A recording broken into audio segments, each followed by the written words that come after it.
Welcome to another episode of Living with FASD, a human interest and educational show for those of us who are impacted with prenatal alcohol exposure, our families and loved ones, anyone else that wants to learn by someone who has both professional and living experience with FASD. This morning, I would like to welcome to the mic Miss Shannon Butt, who is a member of the Adult Leadership Collaboration of the FASD Changemakers. And that is such a fantastic group. We've had a couple of their members on before, and it's always so exciting to host them on Living with FASD. Good morning, Shannon. Thank you so much for joining us. Morning. Tell me a little bit about your story, right? How old were you when you were diagnosed, and what was that process like for you of coming to terms with it? And then eventually, how did you end up being part of the ALC? Thank you so much. This is wonderful. I had a late diagnosis. I've only gotten my diagnosis in the last couple of years, so in my early 30s. Okay. I was really lucky. My stepmom works with kids with FASD, kids with autism. She works in the school board with like high needs kids. And so it was actually her that said to my dad that I had these characteristics of the kids that she was working with. And could there have been drinking during conception and pregnancy? And the answer was yes. And where I had just spent like for as long as I could remember, like since I was a teenager, on and off of antidepressants and trying to figure out what was wrong with me. There was this this inner knowing that something wasn't right. And so when my dad and my stepmom, I'll refer to them probably as my parents, but she's not my biological mom. Not that makes me love her any less. Right. And so her name's Karen, and my dad's names are also Karen and Earl. Sat me down and said, we think this is a possibility, and they already went ahead and set up a meeting with an FASD specialist, a therapist who I've now been seeing for like a couple of years. And all of that sort of happened while I was getting sober. So all of these like things were happening at once. A lot of moving parts. So many moving parts. Yeah. I'm still feeling like I'm in recovery from all of the things. Okay. So, just a couple background questions, and not that it makes a whole lot of difference. It's probably just the social worker in me. You identify Karen very much as mom. How old were you when your family dynamics changed? I don't ever remember my bio mom and bio dad being together. Okay. I believe I was like a year and a half when they split. Okay. Dad was military. Mom, I guess went to go live closer to her mom, and her mom had relocated. Yeah, I don't ever remember them being together. And bio mom is still a drinker. Okay. And still very much struggling in addiction. Yeah. So, the drinking tends to be generational. Do you know much about her side of the family? Was her mother also drinking? So there's a possibility your mom also has FASD. I absolutely think my mom also has FASD. Yeah. It was like when FASD was presented to me, it ticked off all of these boxes that were still left with question marks after like more than 15 years of trying to figure out my mental health. Mm-hmm. And it ticked off her boxes too.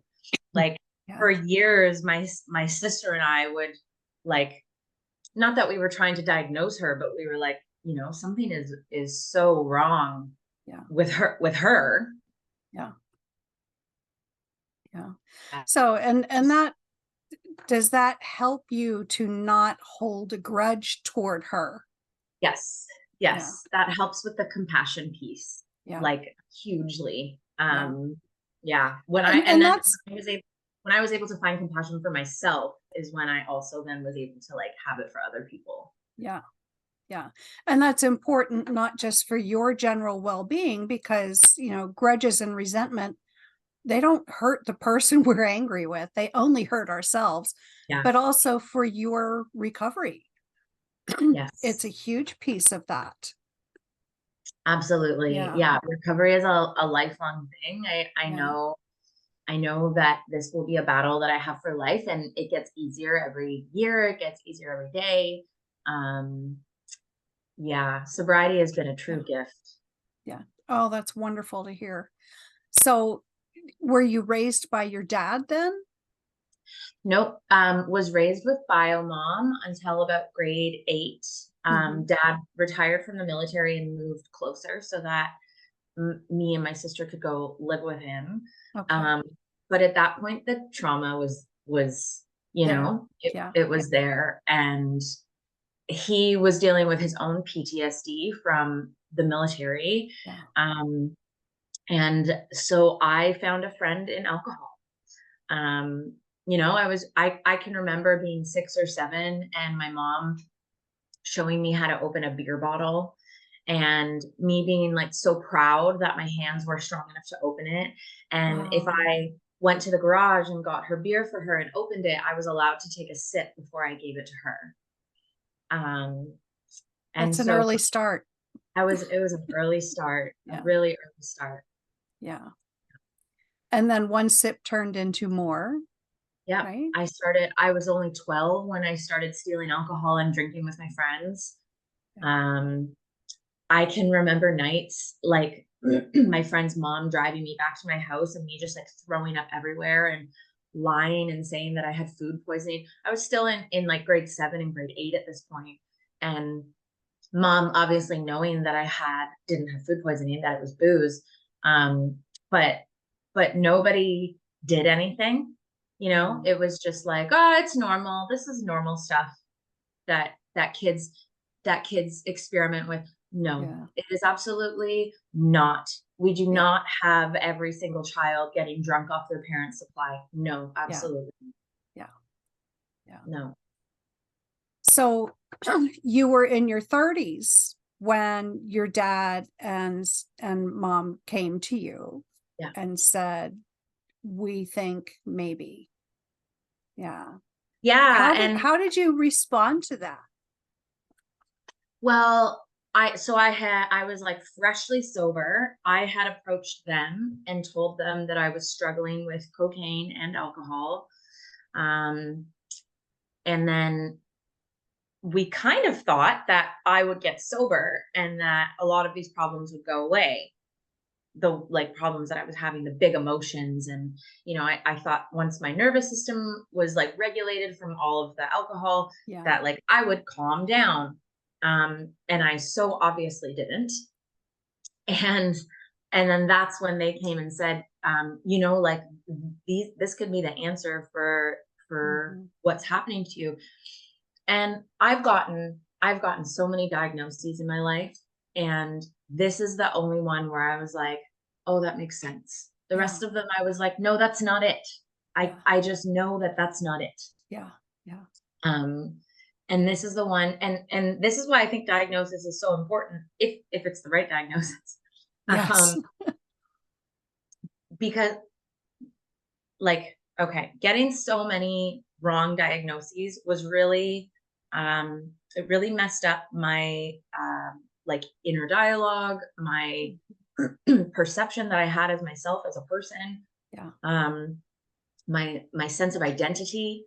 And then having this diagnosis of FASD basically just made me feel like, oh, okay, this isn't my fault. Yeah. I didn't do anything wrong. Yeah. I made some poor choices, like that, but I made those choices not even knowing the hand that I had been dealt. Right. Once I once I figured out the hand that I had been dealt, I was able to make better choices. Yeah. That makes such a big difference. So with those handfuls, you know, excuse me, and I'm certainly not asking you to share all these diagnoses, but with all those diagnoses, I'm assuming there came a whole litany of different prescriptions. Yeah. And what was the impact of those prescriptions, which turned out not to be needed? Oh my gosh. Well, I'm like, I'm just titrating down off of 2 meds that I've been on for more than 10 years. I'm at max dose of both.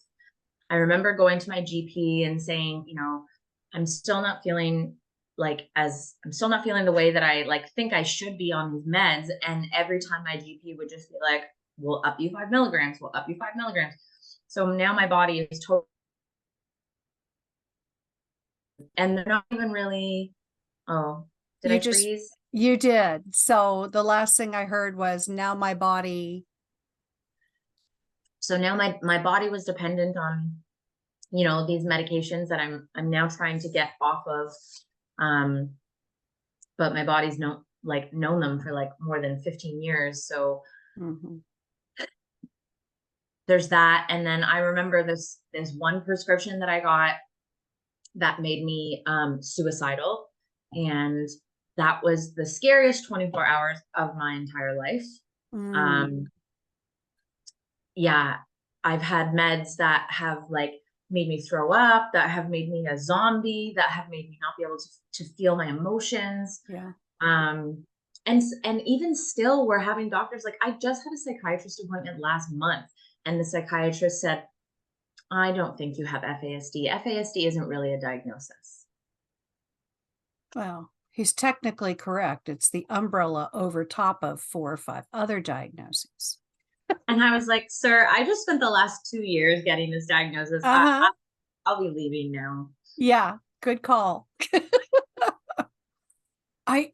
It's amazing to me how many, with all the misinformation out there, it's amazing to me how many professionals don't know what they're talking about. I face the same issue, in a couple different areas, like with my type 1 diabetes.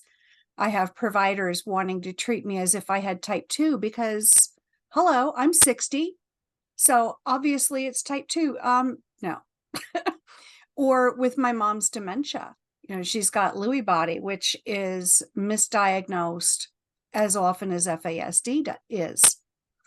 It's the second most common form of dementia, and yet it's rarely, it always takes years to get a Wow. proper diagnosis. And it boggles my mind. We're in 2023. Hello. Yeah. On the other hand, in the defense of the professionals, and all the MDs everywhere, if they're not taught it in school, Yeah. then they're not going to know to look for it. Yeah.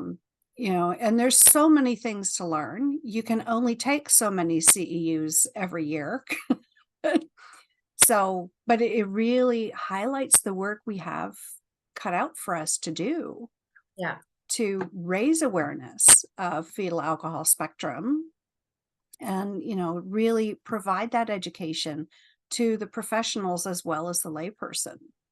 So I'm so grateful that you got that education and you were able to recognize, yeah, no, this is not the provider for me. Yeah. Yeah. Yeah. But as people who already have to work so hard to advocate, that just it adds another layer and another It's barrier. another obstacle. Yeah. Yeah. Yeah, Yeah. for sure. You mentioned that one of the meds brought out suicidal thinking. And certainly we see that, with all the commercials for medications now for antidepressants, one of the side effects is suicidality. Go figure.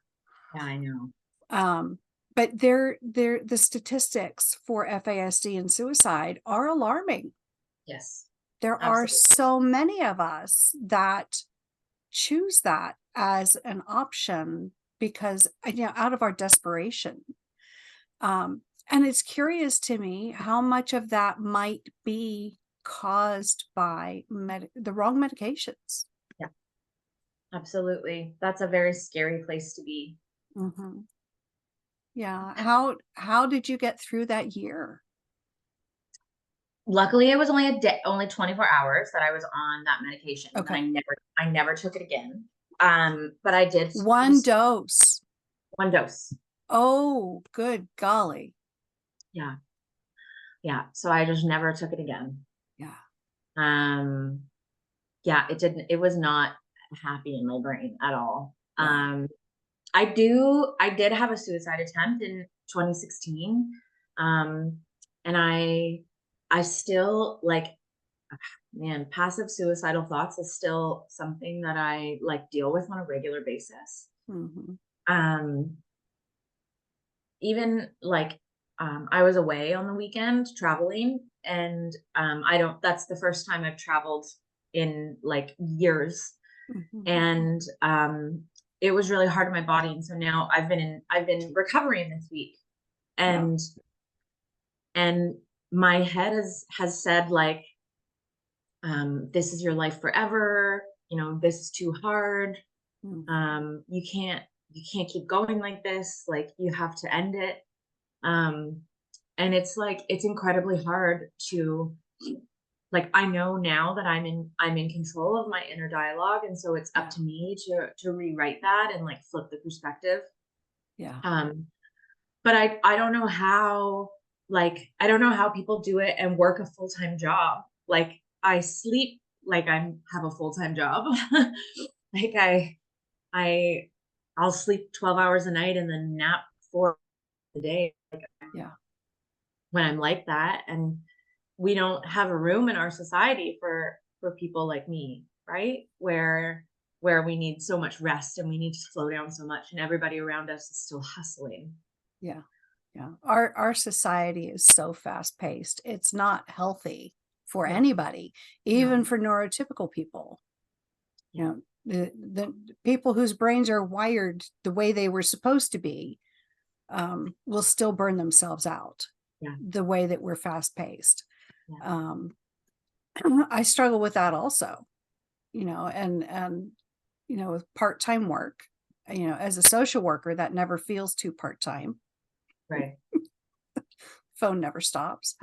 Trying to build a business, writing, just writing the book and launching that, doing the podcast, caring for my mother, and it just goes on and on and on.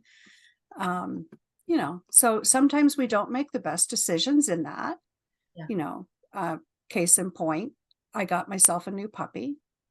Why? Yay, puppies. So I have to remind myself in the morning when I'm in the middle of the night when I'm propping toothpicks to hold my eyes open to take them out for a potty break. You chose this. Yes, that's a good reminder. You That's a good chose reminder. this. But self-care is, it's critical for anybody. Yeah. There's these cute little sayings, you can't pour from an empty cup. But even though it has become a platitude of sorts, it's still very much true, isn't it? Yeah, absolutely. Yeah. One of my favorite memes that I've seen is, the symbol for your battery when the battery's way down, but it has that drawing and then the outline of a person with the red bar just at the feet and ankles. And it's like, Mhm. you wouldn't let your batteries get that low on your equipment. Why do you let yourself get that rundown? Yes, absolutely.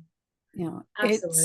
it's hard work. And I think that's one of the things about excuse me, one of the things about FASD that nobody really appreciates unless they're living it or know someone that does is, how much extra work it takes just to do anything.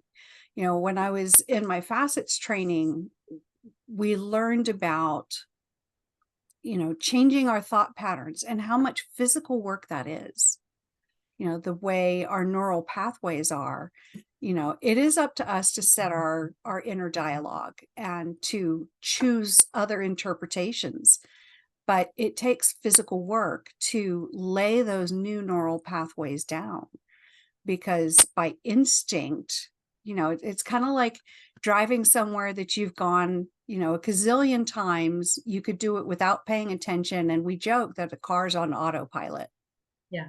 Right. But our brain does the same thing, which is one of the reasons we find ourselves doing the same things over and over again. It's hard work. And one of the other things I learned that feels very, very true, at least in my case, a healthy brain is 2% of our body weight, but it sucks up 25% of our energy load. Wow. So it's a gas hog, in other words, right? Our brains are a gas hog, and that's, I think, the way it should be, because our brains do so freaking much for us. They need that fuel. But when our neural pathways have detours all over the place, because there are missing links, because, we have to work so much harder to do anything, cognitively, that it really sucks that power down, which is why we have things like, being run down and walking around with that battery depleted if we're not eating something nutritious every 2 hours, if we're not hydrating appropriately. Those things are critical. Yeah, absolutely it is. And I had to really work to change my inner dialogue. It would say things like, you should be able to do this. Why is this taking you so long? Mm-hmm. Why is this so hard for you? It's not this hard for other people. I ultimately had to give that voice a name and recognize that wasn't me. That wasn't my authentic self. That was the voice of somebody who raised me, who spoke to their own selves that way. Yeah. It wasn't me. It wasn't for me.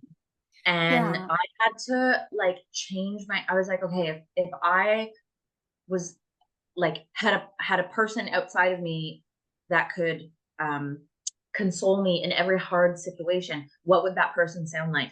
And they'd sound a lot like the way that I talk to small children. Like, hey, baby girl, what's going on today? Tell me where it feels hard. Can we breathe through this together? Yeah. I am so much more compassionate with my language to myself. Yeah. Yeah. Otherwise, I just will collapse under that weight. Under the weight. Yeah. But so in your case, it did mimic the voice of a particular person, right? I'm guessing your mom. But really, it's internalizing the voice of everybody in those young years, because we got those same messages from our teachers.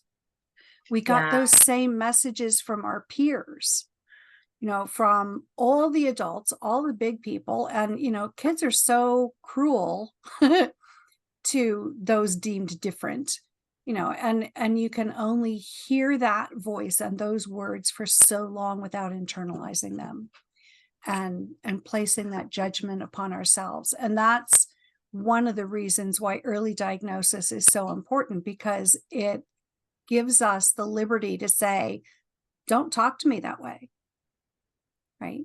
To everybody. But if that's hidden, if what's going on with us remains hidden, we end up internalizing all those voices, which is another thing that leads to that shame spiral and eventual suicidality and the depression and the anxiety. So there's tremendous, do you have on and off days where some days things are clicking and other days, not so much? Every day this week has been an off day for me. So So I like have been sober from cocaine and alcohol for years now. But I've recently just quit smoking weed. Mhm. And so I have no doubt that my body is going through withdrawal from that. And I've just been having these wild dreams. And when I wake up in the morning, I feel like I haven't slept. Yeah. And so every day Sleep this, without rest is such a tease, isn't it? oh my God, that's why I took like something to help me sleep last night. Yeah. And now today I just feel like a zombie. So Yeah. yeah, I definitely have off days, Yeah. more than I'd like. Yeah. Yeah. I totally get that. But, I think that's that's one of the pieces for us that generates anxiety, right? Yes. I think about being a small child, and for you and me, it's pulling up memories. But being a small child and, as you get up in the morning thinking, am I going to be able to, answer questions in class today? Hmm. Or am I not going to be able to remember things today? Mhm. And for us as adults, we have that same basic question for whatever we're doing for a living. Are we going to struggle to find our words today? Are we going to be able to do this? Is it going to be easy or hard for us? And it can, that in itself can be crazy making. Yeah, Yeah. absolutely it can. Yeah. Yeah. And I feel that like, and then because then you have an off day, and so your emails start to pile up, but then your emails piling up contributes to you having another off day, and it Mhm. just becomes this mountain. That's where Yeah. I'm feeling like I'm at right now. Like there's just like a mountain waiting for me, and I don't feel like I'm capable of Yeah. doing anything. Yeah. Yeah. Well, and that's another one of the things that plagues us, right?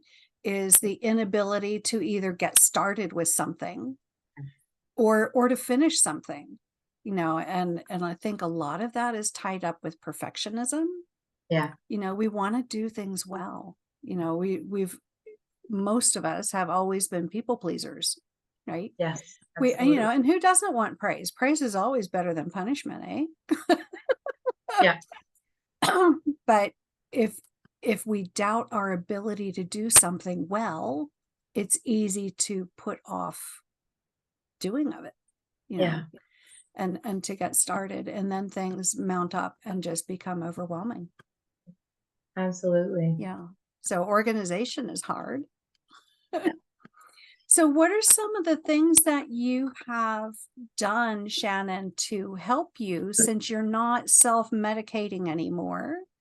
What has been helpful for you as you've kind of been learning, what these struggles are for truly what they are, and just a symptom or characteristic of the FASD?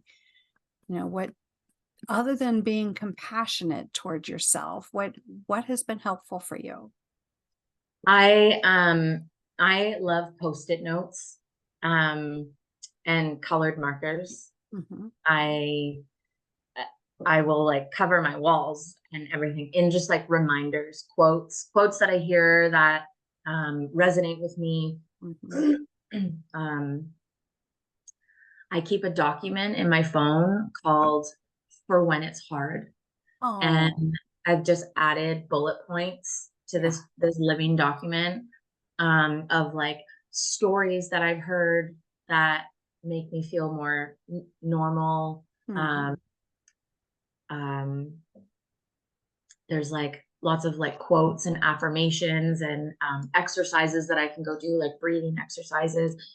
Because when you're in those hard moments, like my those hard moments, like I You just froze again. shoot. When you're in the hard moments, you When I'm in the hard moments, it's harder to recall the things that are going to help you. So keeping a document in my phone called For When It's Hard, Yeah, that's a really helpful thing to me. I love Um, that. Creating a support network that Mhm. now these are things that have helped me in FASD as well as sobriety. Like I Yeah. wouldn't have been able to get and stay sober if it wasn't for these little Post-it notes that I have around my house that say things like, if you don't want to slip, don't go where it's slippery. Yeah. and let's see what else. The support network. Yep. Making sure that I have friends in my life who respect my boundaries, who don't want me to stay up late and watch movies with them when I like to go to bed at 8:30. Yeah. People who don't drink. Like I really had to change my friend group. Mm-hmm. I don't have people in my life anymore that like drink. What else? Trying to move my body. Even when I'm feeling like I want to just stay frozen and do nothing, I at least can go walk my dog, and just a little bit of movement helps. Yeah. I had one of those moments this morning when I was really not wanting to peel myself off the mattress. And I just quietly said, God, you're going to have to do something to help me here. And so he got the puppy to start whining. Like, I won't get up for myself, but I'll get up for the puppy. I resonate with that. Yeah. Yeah, absolutely. But having that support network of people who understand you is critical. Yeah. Yes. So are there who or what groups in the FASD circles have been really helpful for you? Well, the Changemakers, of course. That was pretty incredible. Like just hearing about them, hearing that there are people out there doing this advocacy work on like an international stage. Just learning about FASD and learning that it's still not even recognized as I have a frog in my throat. Still not even recognized as a disability in some places. Yeah. It was just infuriating. And yeah, I really have this drive inside that says like, this was so hard for me, this whole journey, and it doesn't have to be that hard for other people. And that sort of like that inner drive has kept me going. Yeah. So how did you hear about the Changemakers? What was your introduction to that group?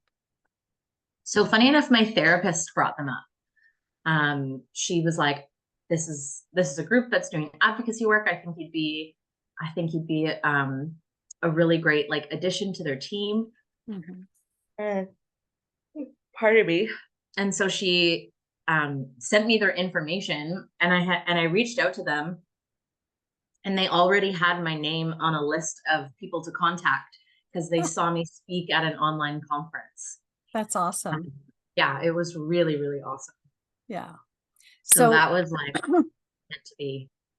So you live in Canada, is that right? Yes. Yep, in Ontario. Okay. And do they have many other people in that region, or are you like the ALC rep for that part of the world? I'm the ALC rep for this part of the world. Yep. The other Canadian reps that we have are in British Columbia, so on the other side of the country. Okay. All right. Yep. So I rep Ontario. So I don't know my geography for Canada all that well. I in my mind's eye, I can see like Niagara because I've been to Niagara Falls. Where are you, like northeast of there, northwest of there? I don't know what those directions. I'm geographically challenged. Okay. But I'm probably only, I don't know, 4 hours from Niagara. Okay. Yeah. Yeah, that's not too bad. Yeah.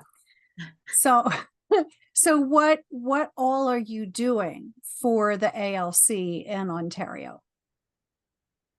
So right now, just basically anything that we are doing within our region, we just let the ALC know, and they like keep it updated on the website so Okay. that if people are checking out the website, they can find the ALC representative in their region and like see what they have going on.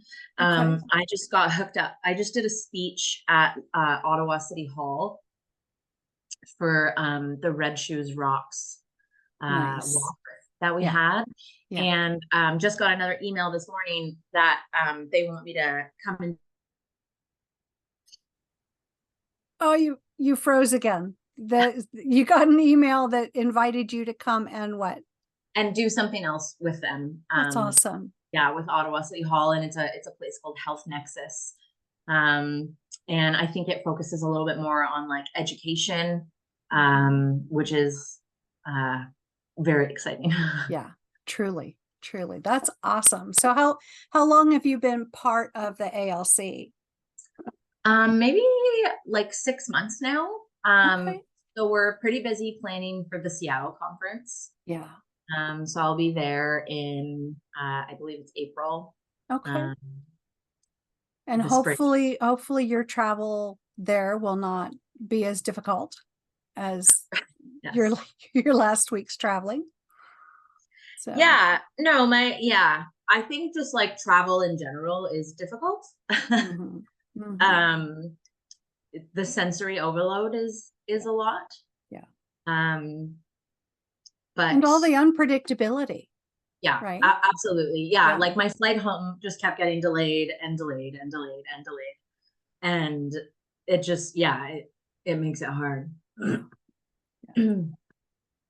Yeah, the last time I traveled, I haven't traveled since I retired my service dog.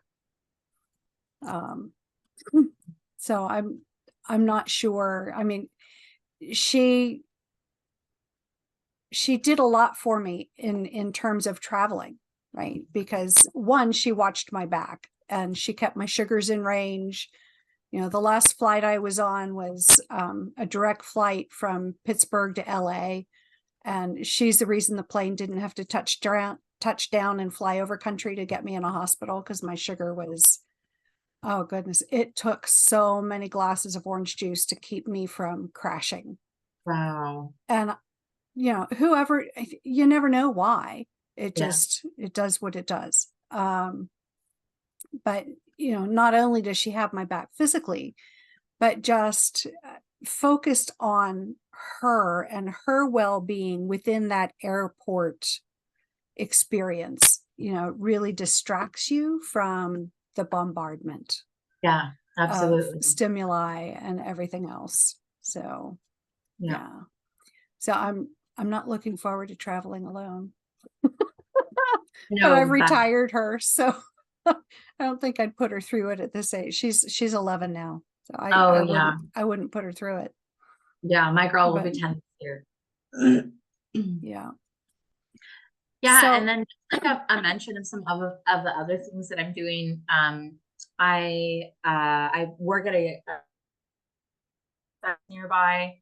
Did I freeze again? you did. Okay. It showed on my face, huh? Yeah, I work at a yoga studio nearby, and I'm doing a book club with them right now. So Okay. Brene Brown is an author. She has a book called Atlas of the Heart, and it goes through 87 different human emotions. So I'm really big on emotional literacy, Yeah. like learning the language of the emotions, learning how that feels in our body, Yeah. learning how we can feel safe to sit with the emotions, and then gaining the emotional literacy so that we can have clear as kind, she says, clearer communication with other people around us, to instead of having those big outbursts like Yeah.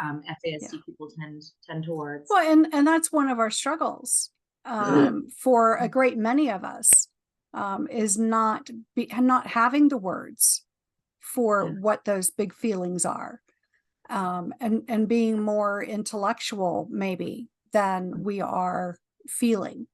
You know, is something many others of us have. So I mean, it can be quite challenging. That sounds like a wonderful book. It's such a good book. I highly recommend it. Yeah. So let me put that in the show notes. Yeah. So the Atlas of the Heart. Atlas of the Heart. Yeah. I'm going to put that. I have Post-it notes on my computer. Yeah. Love those post-it notes. I'm going to add it there. Yeah, Brene is terrific. Oh gosh, she is. Okay. All right. So cool. And how have you seen the impact of what you're learning about that? How has that trickled out? Oh my gosh. It's been incredible. First of all, with my own family, I was having like those, those big emotional explosions, and it never feels good. Like it doesn't feel good on either side, but it definitely doesn't feel good on the receiving end when someone is just lashing out at you. Yeah. And so I live with my parents, my dad and my stepmom. So our like household communication has gotten so much better. We don't have big blowouts anymore, like literally at all. I'm able to say now, like, okay, I just need to step away for a second, and then I can come back to things. My parents are getting better at that as well. In this group that I'm facilitating, I've had some people come up to me and say that they were able to kids that they never thought they'd be able to have. And so, did I freeze again? Not for very long, but so what, on my end, this is confabulation, right? Filling in the blanks. So, in the group, you've had people come up to you and say they've been able to experience things that they didn't think they would. They've been able to have conversations with their kids, their husbands, that they wouldn't have otherwise been able to have, because they now have the language to go with the feeling. And that is what I call emotional literacy. Yeah, that's awesome. So that's definitely going to go in the show notes. I think I may add it to the list of recommended reading on my website as well. Oh, definitely. Absolutely. So, yeah. And because some people are so intuitive, they may not have the language, but they can sense, right? And then other people just don't. That's just so underdeveloped. Yeah. Right. Yeah. And I absolutely think that comes straight from the broken systems that hold us. Like we don't learn emotional literacy in public school. They do in other countries. They learn compassion and empathy. Yeah. We don't have time for that here. Yeah. We don't have time for a lot of things that are so important, right? Like we do away with recess. Yeah. When movement and social interaction is what our kids need the most, developmentally, with or without neurodivergence.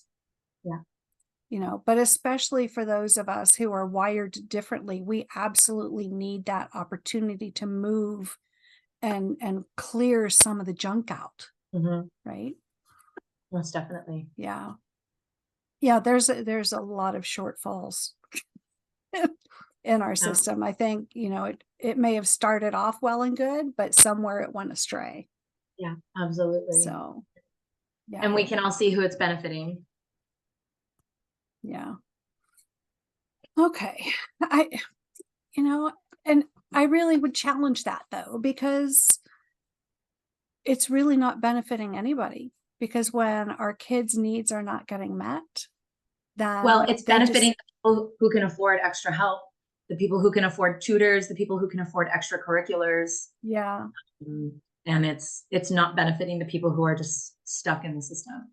Yeah. But overall, it's hurting society. Is my point. It's why I would say I would challenge that. I mean, it's looking at the short-sighted benefit, or the very, micro system benefit, but really this is a macro issue. It's a larger world issue. So, okay. So what are your thoughts toward FASD and addictions, just in general? It's certainly a way of self-medicating. And do you think it's just that we have more to self-medicate? Do you think it's like, for your own self, how much do you think was you were predisposed to it from your genetic and epigenetic background versus just all the turmoil of being, adverse childhood experiences? Yeah. I think that might be an impossible question. Right? As it came out of my mouth, I'm like, yeah, how do you tease that apart? Yeah. And I would say,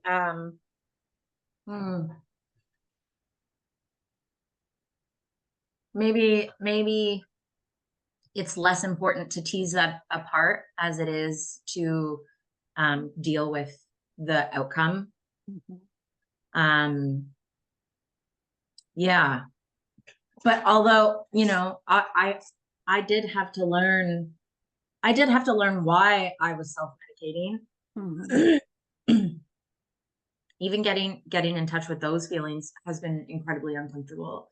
There's so much shame and so much blame in the stories around the addiction I've experienced.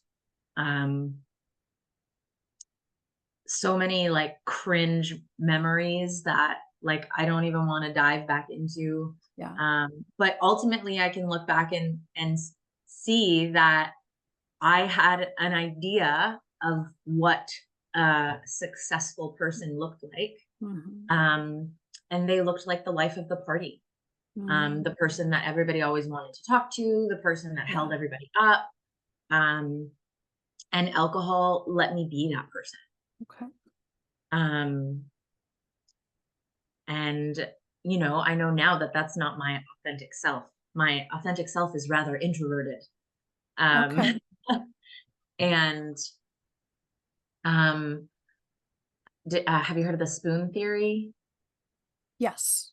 Yeah. Yeah, but people in our audience may not have. So right. So for anybody listening, I definitely recommend Googling the spoon theory. It was a woman with lupus who decided to use spoons as basically, and other people might have unlimited spoons in a day or 100 spoons in a day, but we might only have 5 or 6 spoons in a day. And we have to be really intentional about the way that we're using our spoons. And so I used to feel like alcohol gave me spoons.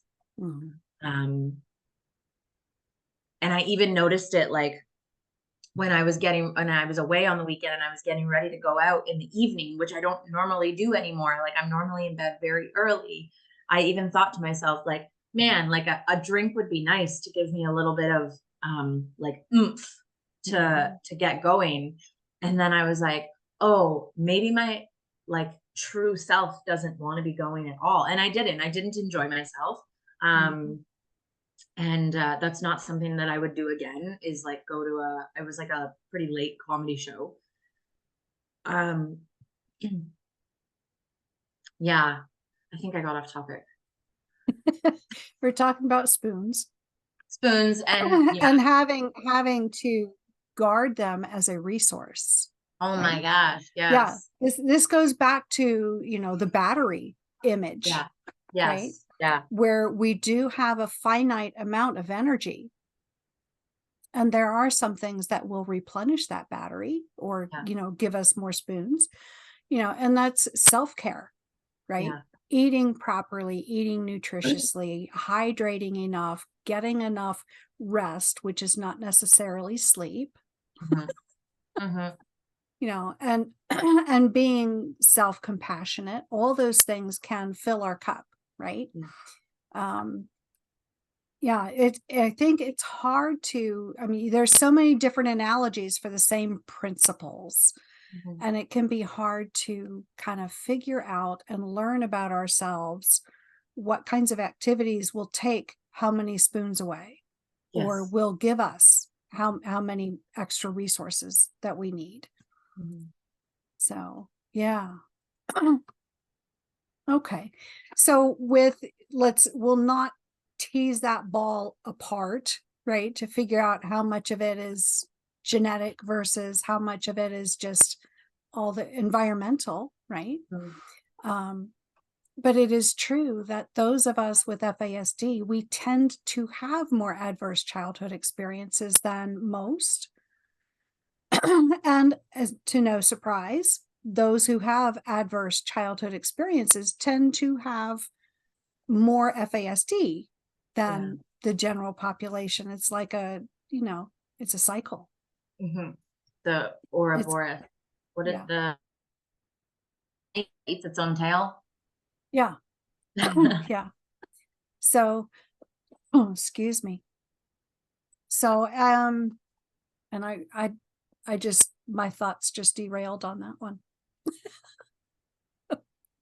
Okay.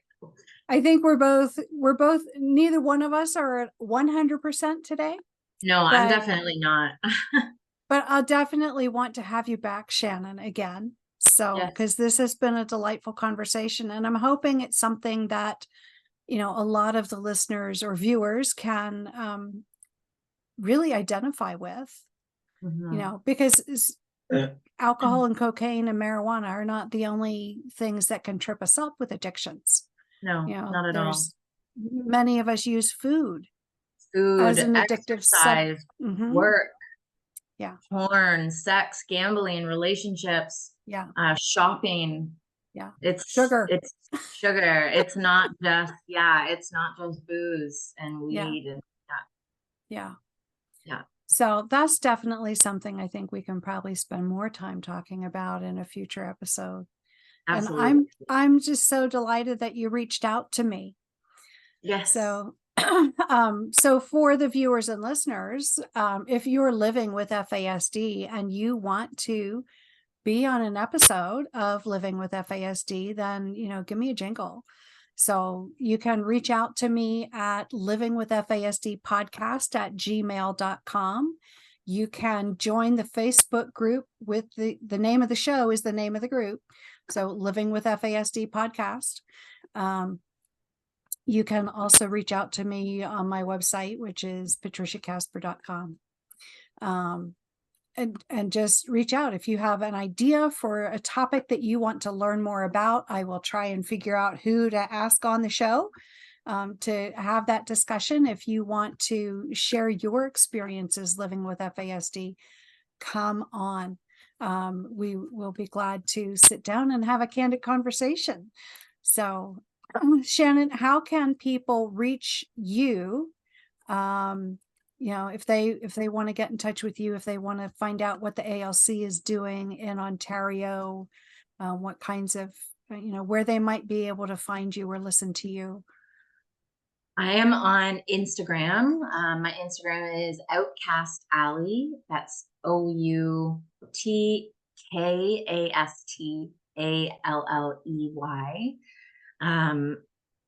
My website is outcastalley.com.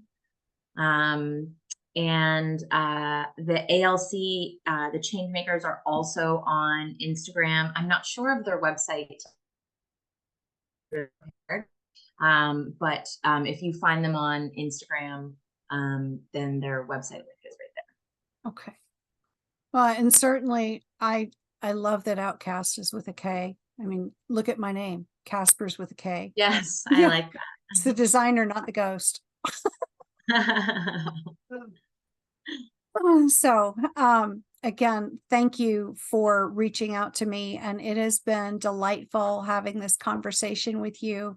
And I hope that readers will chime in with, leave comments either on the YouTube channel that hosts this or the Spotify address. You can leave comments either place, but or ask questions or whatever else. So thank you for bringing up this incredibly sensitive topic, right? Yes. Because there is a lot of shame around it.